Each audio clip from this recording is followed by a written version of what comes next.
le niveau de la paramétrisation et le niveau de la décision, toujours. Bon, je ne parlerai pas du premier niveau, parce que je pense que vous en savez pas mal sur le sujet, et dans le cas de la parole, il n'y a rien eu de nouveau de fait, on utilise de la soustraction spectrale, des choses comme ça, c'est classique.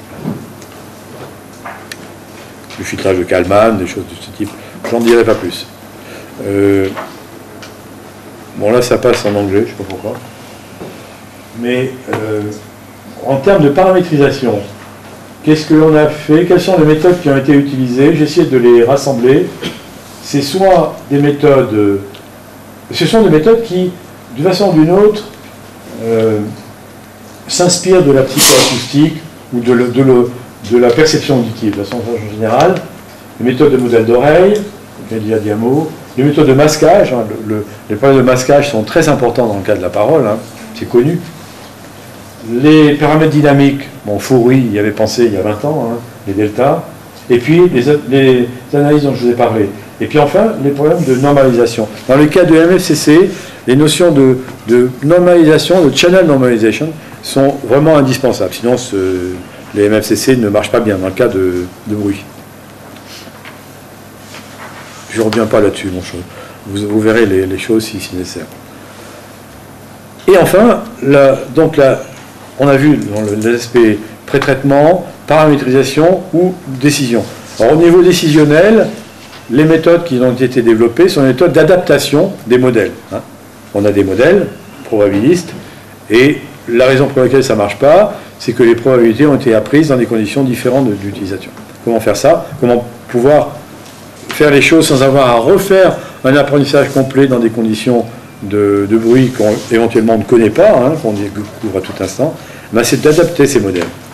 L'idée est qu'on a appris des modèles en gris et qu'on veut les utiliser dans des conditions bleues, ça va pas bien marcher. Après adaptation, bon, les conditions bleues, on ne peut pas les bouger, hein, elles sont ce qu'elles sont. Hein. C'est le bruit du téléphone, c'est le bruit dans une usine, c'est le bruit dans un hall de gare où on veut utiliser un système de renseignement. Donc on va essayer d'amener nos modèles pour recouvrir au mieux les conditions d'utilisation. C'est ça l'adaptation, c'est un beau domaine de travail, hein. Il y a eu beaucoup de travaux faits dessus, et qu'on peut classer en 3 grandes catégories. Je schématise un peu, mais c'est en gros ça. Hein. Premièrement, c'est des méthodes dites de coalescence, de clustering, qui consistent à y trouver des clusters de locuteurs, de faire ce qu'on a appelé quelquefois des voix propres, hein, des eigenvoices, au sens valeur propre, hein, de trouver des voix propres dans des classes de locuteurs typiques. Les deuxièmes méthodes sont des méthodes de type bayésienne, une méthode de maximum a posteriori, qui marche bien. Et puis, troisième méthode, une méthode de transformation d'espace, la plus connue étant la méthode de régression linéaire par maximum de vraisemblance, MLLR, qui sont éventuellement mixables. Hein. Le MAP et MLLR ont été largement mixés aussi. Alors, les transformations linéaires sont très simples. Je vais vous montrer sur un exemple. Hein. Un exemple tout bête. Hein. Supposez qu'on se place dans un espace de 2 paramètres. Ce n'est pas le cas. On a vu que dans le meilleur des cas, c'était 30, voire 50, mais peu importe. On a du mal à voir un espace à 50 dimensions. Donc à 2, ça ira mieux. Supposez que dans cet espace, on ait une zone de représentation du I, une zone de représentation du OU et du A. Ces modèles de représentation ont été appris dans des conditions de laboratoire, par exemple. Et puis, il se trouve que dans des conditions d'utilisation, le I est à cet endroit-là, le OU est là, et on n'a pas rencontré de A. J'ai oublié de dire une chose, c'est que ces méthodes d'adaptation sont d'autant plus efficaces qu'elles marchent sur peu de données. S'il vous faut 1 heure pour adapter les modèles que vous avez à un locuteur, il y a longtemps que le locuteur il a raccroché si c'est un système de renseignement. Donc il faut qu'en quelques secondes, on ait pu adapter nos modèles pour répondre à une sollicitation de quelqu'un qui accède à un système de renseignement, par exemple.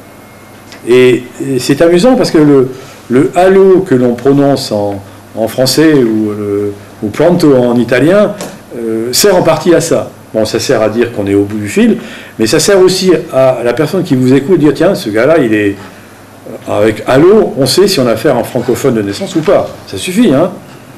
Donc on va adapter notre système de compréhension, en quelque sorte, à ce nouveau locuteur. Donc là, vas-y. Dans ce cas-là, on est en non supervisé.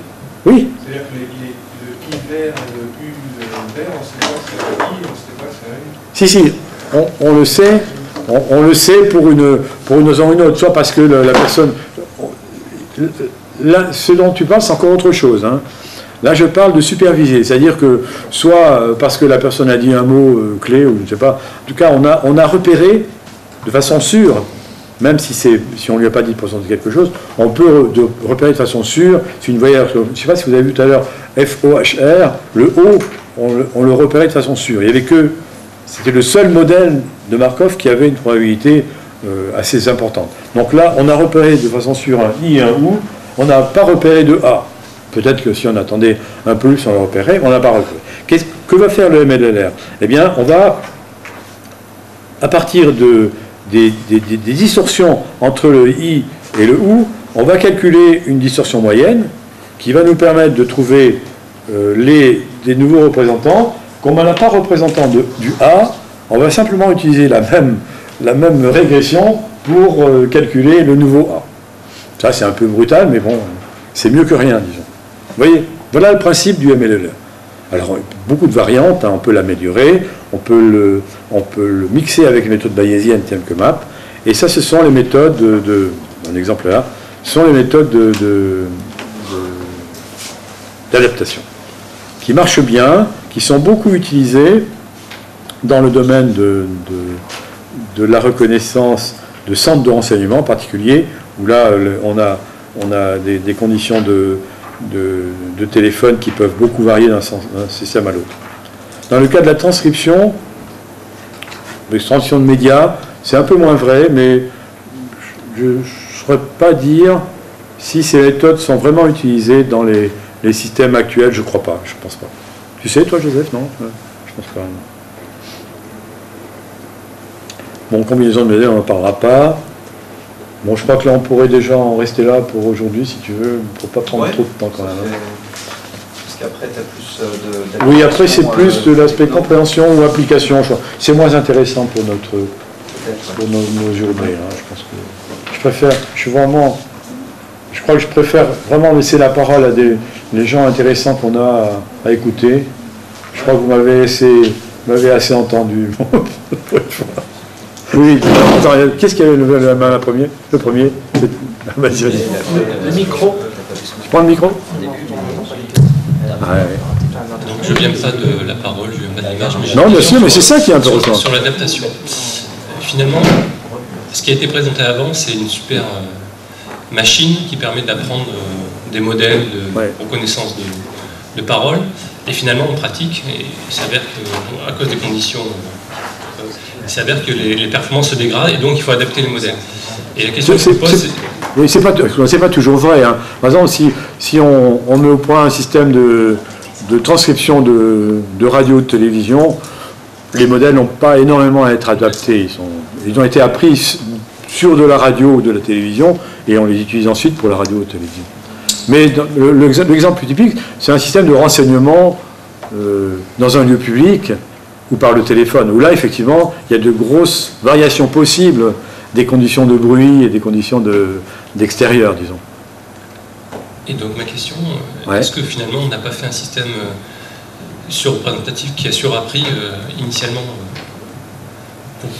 pour avoir des résultats aussi dégradés en conditions pratiques? Et donc ne fallait-il pas mieux tempérer nos efforts d'apprentissage initialement sur la base, parce que le corpus qui est certainement pas assez représentatif. Ça coûte cher les corpus, hein? Oui, je sais bien, mais bon, on fait avec ce que l'on a, et donc c'est rajouter encore plein de choses dans les features, dans les choses comme ça, finalement, ça n'a pas une tendance à surapprendre le modèle général, et d'où la dégradation en pratique. Je ne pense pas qu'on soit dans des conditions de surapprentissage. C'est un vrai danger. Hein. Je ne pense pas qu'on soit dans ce cas-là, dans le cas de la reconnaissance de la parole. Mais le danger existe incontestablement, oui, c'est vrai. Après moi, si on tune ces modèles-là pour qu'ils performent bien sur des données de test qui viennent d'une distribution différente, par exemple des locuteurs étrangers, on va effectivement trouver que la capacité optimale, mettons le nombre de gaussiennes, etc., va être plus petit que ce qu'on trouve quand on teste à l'intérieur de la même distribution. Donc dans le corpus propre. Oui, tout à fait. Et alors, l'autre question?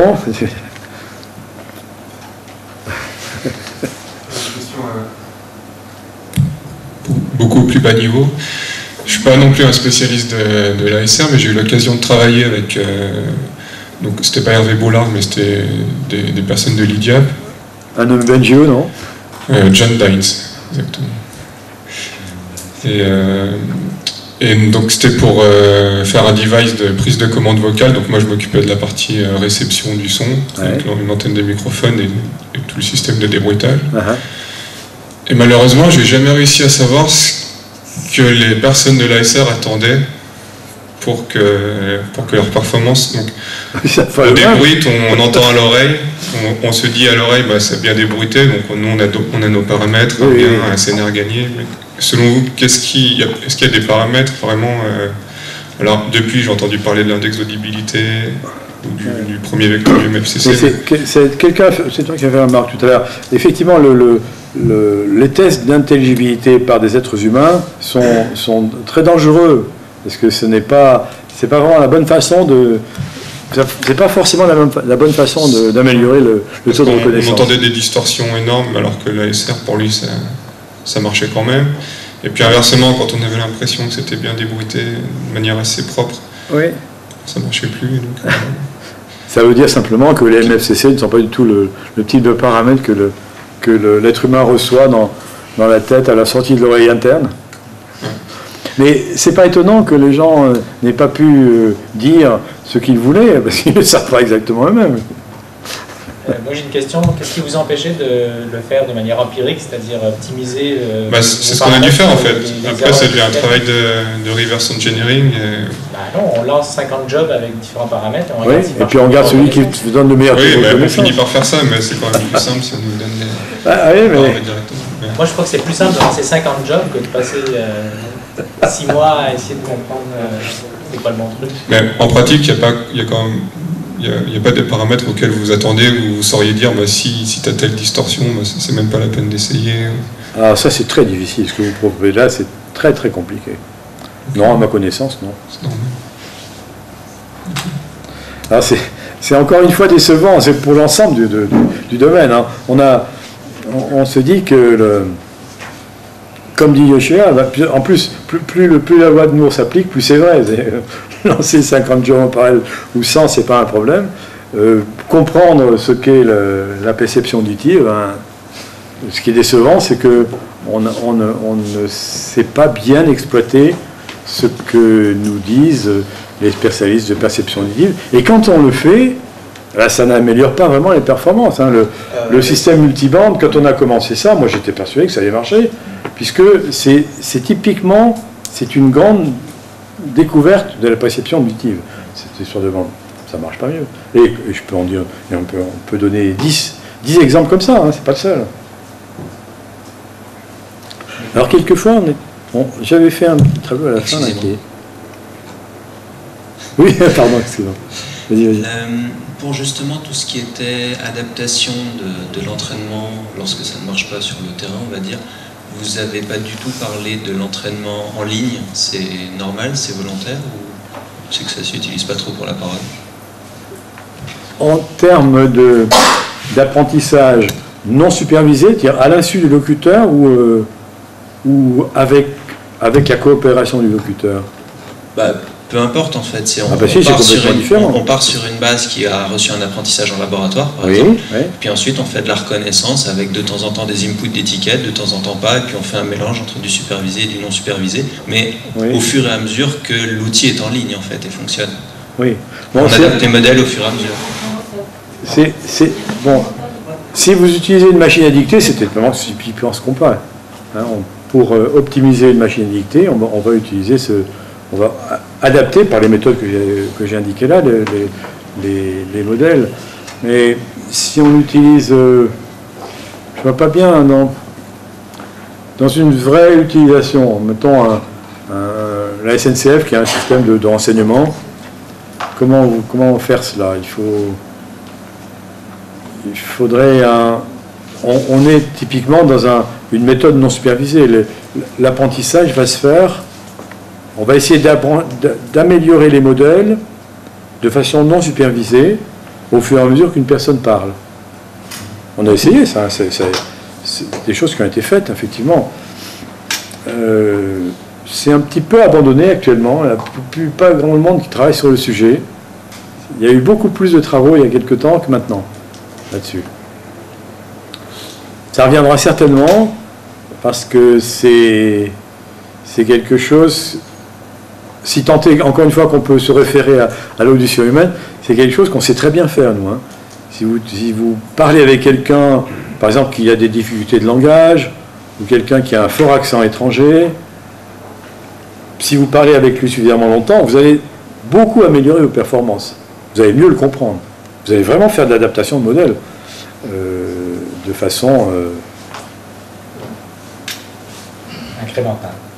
Oui, exactement. À chaque phrase, on s'améliore. On s'améliore sans savoir... Le problème, c'est savoir pourquoi. Sans savoir expliquer pourquoi. C'est ça qui est embêtant. Si on savait expliquer, ça serait bien.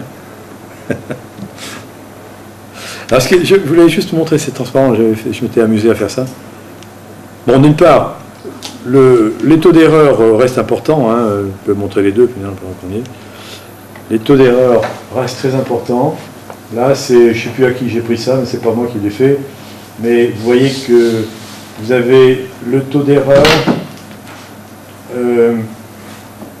qui, actuellement, va de moins d'1% pour des séquences de chiffres, des trucs comme ça, à près, non, 40% c'est quand même vache. Moi, on est plutôt à 30% actuellement pour des conversations au téléphone. Conversation au téléphone, si vous enregistrez ce que se disent les gens au téléphone, vous enregistrez ce que vous vous dites au téléphone entre copains, c'est consternant, hein, c'est peut-être du français, on veut bien, mais limite quand même, hein, la syntaxe, on peut la chercher. Donc, c'est déjà pas mal d'avoir 30, je dirais plutôt 30% que 40%. Mais vous voyez qu'il y a encore quand même beaucoup à faire. Hein. Et actuellement, dans les transcriptions de médias, télévision ou radio, un broadcast, on est même mieux que ça. Je pense que j'ai dû prendre un truc un peu vieux. On est autour de 10%, avec des vocabulaires qui sont de l'ordre de 200 000 mots. Alors, ce qui est amusant, c'est que si on regarde en termes d'histoire des sciences, on a en quelque sorte, on a l'impression que l'histoire se répète. Mais regardez un petit peu comment les gens travaillaient dans les années 1950. On avait une approche assez empirique, mais qui était finalement à base de données. Hein, le perceptron monocouche de Rosenblatt, c'était déjà une première façon d'un modèle linéaire d'apprentissage à partir de données. Et puis ensuite, dans les années 70, est apparu l'aspect rationalité. Hein, Alan Newell, Simon, connaissance et raisonnement, les systèmes multi-agents, le tableau noir. Je dis tableau noir en termes de reconnaissance de la parole. Hein. Il y a beaucoup de travaux qui ont été faits autour de Raj Reddy, par exemple, à CMU, sur un système de tableau noir pour la reconnaissance de la parole. Et puis, en 1980, on est revenu vraiment plus fort que les années 50 sur les données. C'est la grande époque des modèles neuronaux, la grande époque des HMM. HMM date de... Jim Baker avait soutenu sa thèse dans les fin 70, mais c'est vraiment dans les années 80 qu'on a développé les HMM. Et puis, après les années 2000, on connaît bien les limites. Hein. Les HMM, on connaît les limites. Hein. On les a atteintes actuellement. Donc, on revient un petit peu sur les aspects de connaissance, avec des avancées sur les neurosciences, des avancées sur les méthodes d'exploitation des données, sur les fouilles de données en particulier, je pense, Et puis l'hybridation entre les deux méthodes. Alors qu'est-ce qu'on fera plus tard? Je ne sais pas. Peut-être que tu nous diras. L'apprentissage, d'informations, un plus grand rôle donné à l'apprentissage peut-être. On va apprendre des abstractions de plus haut niveau. Exactement. Voilà. Alors ça m'arrangerait bien. Dans mon tableau, ça m'arrangerait. Très bien. Bon, on en reste là-dessus alors.